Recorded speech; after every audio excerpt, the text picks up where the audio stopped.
is Ruth Marquise. You can find me on Instagram, Ruth Marquise Group, Marquis. It's French, but I say the S, oh well.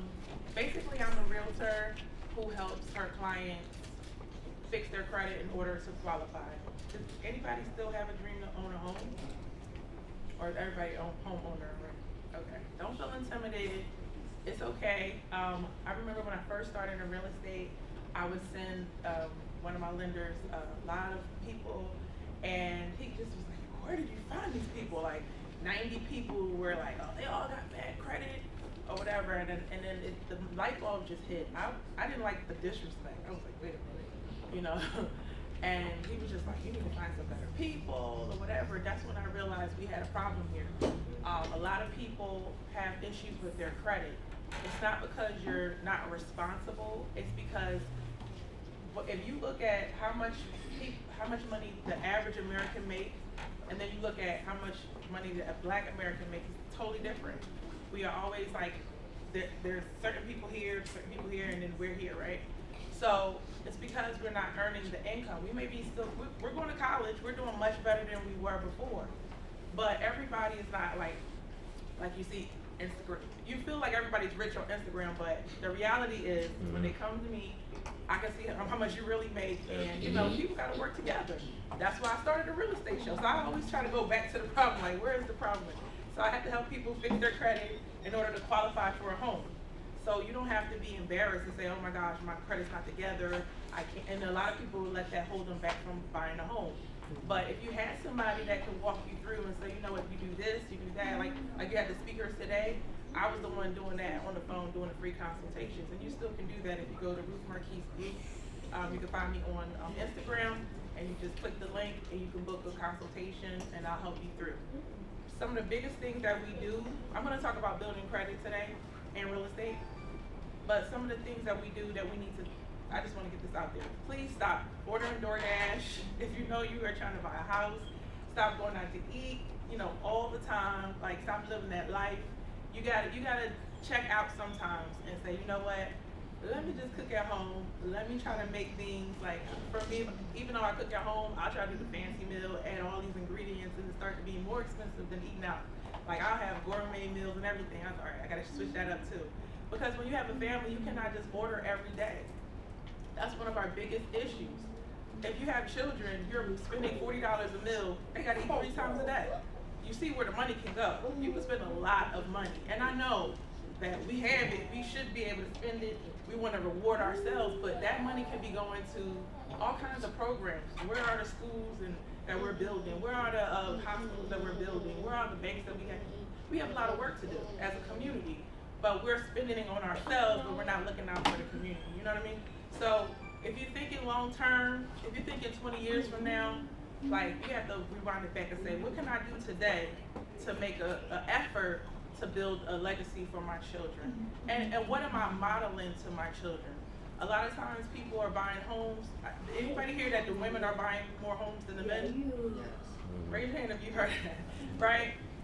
So we feel like, "Oh, well, I don't need a man. I'm just gonna buy a home for myself. I'm tired of waiting for this man." So that became a thing. And I felt bad because what I see behind the scenes is I will help a single mother get into a home, and I was so happy and excited. And then the next day, if the roof is leaking or something happened, she's freaking out. The next day, when you buy a home, you should not be broke. We just want to buy stuff and say, "I got it." But then we don't think about what happens after. We don't think about the maintenance. This may not be for you, but it's for somebody that you do know. And so I try to put the information out there online, and people would look up, they would go and hear people talk, but back in the day, years ago, nobody was online really talking about real estate or talking about building your credit, and everybody's just falling into the same trap. So you have to kind of rebuild your mindset and rebuild like how you live. It's okay to be a person who is what's the name, minimalist, okay? We really need to practice minimalism if you're trying to hit a goal. It doesn't mean that you're broke because you let go of a fancy car or that you had to downgrade your home. I had to start over twice, I have been divorced. I have 4 children. One is in college. Another one's about to go in college. And my smallest is a 4-year-old. You know, sometimes you gotta be, I read in a book a long time ago that, you know, a lot of Chinese immigrants come in and they, you know, build, like they'll have the food in the front and they'll live in the back. Sometimes you have to take that out and sacrifice in order to have that money because the money's coming in. If you're making $40,000 but your rent is only $900, I know these are old numbers, but that's $10,800 per month, per year. Where's the other $30,000 going?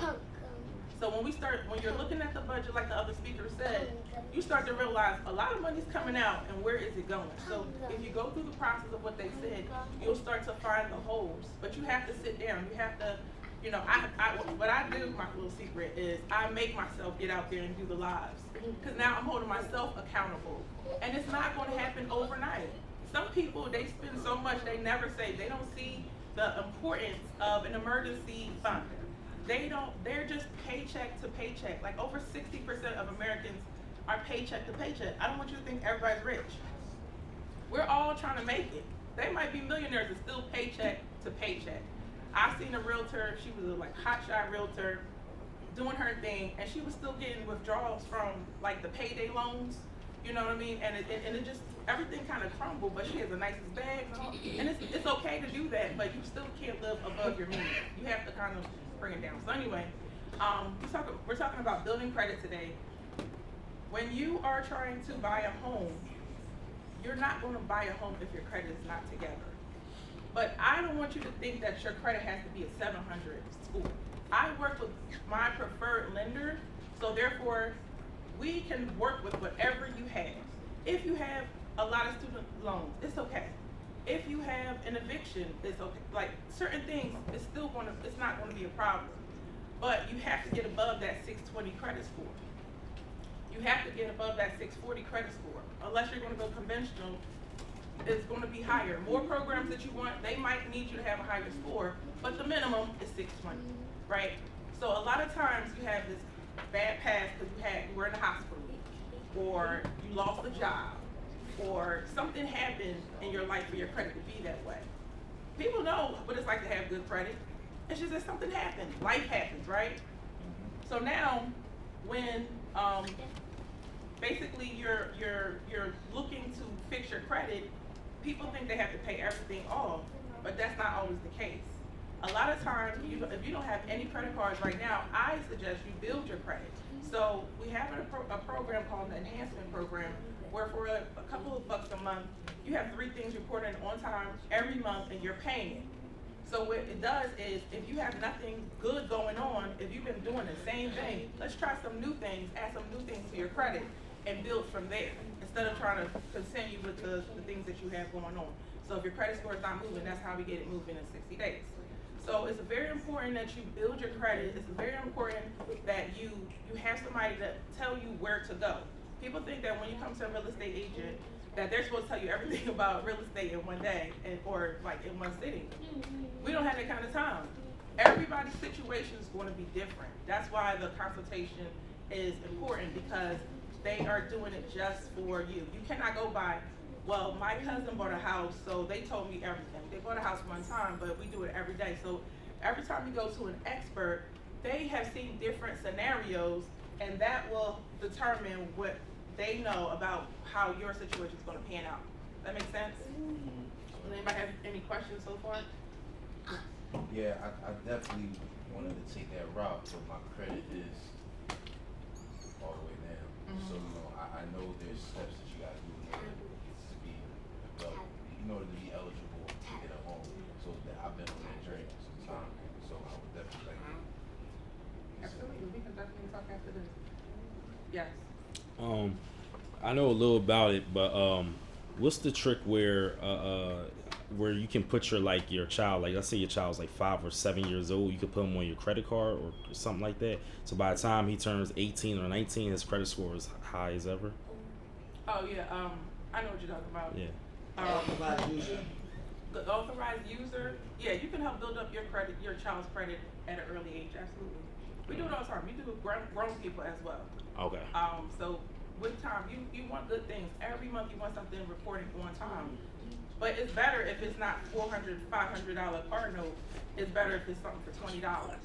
$30. So you got these three things. Now it's $55. So, as a realtor, when you come to me, if you tell me you have $25,000, I'm not using all that $25,000. I'm trying to get you seller's assist. That's $10,000. I'm trying to get you into the grant, another $10,000. So sometimes you can end up, nobody want to buy the house at that price. You can probably buy a house for nothing, right? But you got to put some like a deposit down and all of that. After that, some people I got real close to getting somebody a home for like $1,500.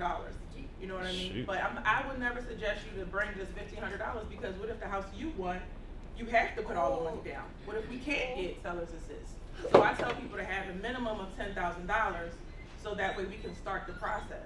You can get that from your retirement account, you can save it, you can budget. A lot of people get it from their tax return.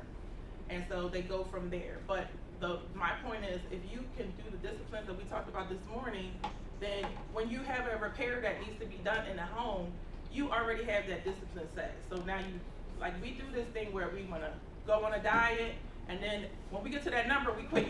We don't know what to do anymore. Now we're starting to gain all the way back. A year later, you're at the same or worse, right? But when you are building your credit and you are saving your money and you're trying to, you actually hit that goal and you stay on a budget for the home. Now you are saved for unexpected expenses and you're making those repairs as you go. Does that make sense? Yeah.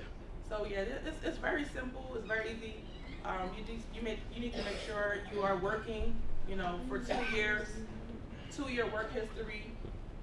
Make sure you have at least $10,000 to $15,000 in the bank. But if you want to buy a home now, if you want to buy in the suburbs, then that's another thing. You might have to have like $25,000 or less. Like the minimum, like I probably did like $16,000, but she had to have seller's assist because those taxes start adding up when you go there. So, and then like the bank's going to use the debt that you have. They're going to go buy that, and that's pretty much the 4 things that you need when you are buying a house. Okay. Does anybody have any other questions? Can you mention the 4 things again? Oh, they're going to go buy the debt, right? So that's a given. They're just going to work around it, my lender, and your credit has to be a 620 credit score, 2-year work history, and at least $10,000 in the bank. But if you think about it, if you're going to go rent a house and you have to pay $5,000, you might as well just try to buy a home. You might as well, because it might work out that way. But the problem is when we walk into the house, we want that. Do you want a fixer-upper or you want something that's already ready to move in? We want the fancy house. We're doing it all over again. We're not moving into the area where it's going to develop later on. We want the fancy house right now so we can post it today. But if we found a house, one time I got into an argument. It wasn't an argument, but he started yelling at me because of a $500 repair that the seller didn't do. But I knew they were going to get $90,000 of equity if we just got to the table. Fortunately and unfortunately for me, I was like 7 months pregnant. So I was like, listen, sir, I don't like when people yell at me when I'm pregnant. So we got into it, right? This is a family friend. And he's like, oh my gosh, this is $500. They didn't do this. We're not closing this and that. Then we get to the table. Then they start arguing about, like, you better close. They got into this real ghetto argument at the closing table. And I sit here like this. I'm like, I can't fight nobody. I'm pregnant. I didn't listen. This was years ago, so I was like, I got to bring this check to these babies. This don't say nothing, right? I let it all clear out. I said, you still want to buy a house? They said, yeah. Here comes the notary talking about, oh, I just feel like they're in duress. They're in duress, and I don't want them to buy this house right now. She has a closing coming in, and we holding her up. I said, you never saw me say you have to buy this house. I asked them, and you saw them, say that they still want to buy it, and they did. We closed, everything was good.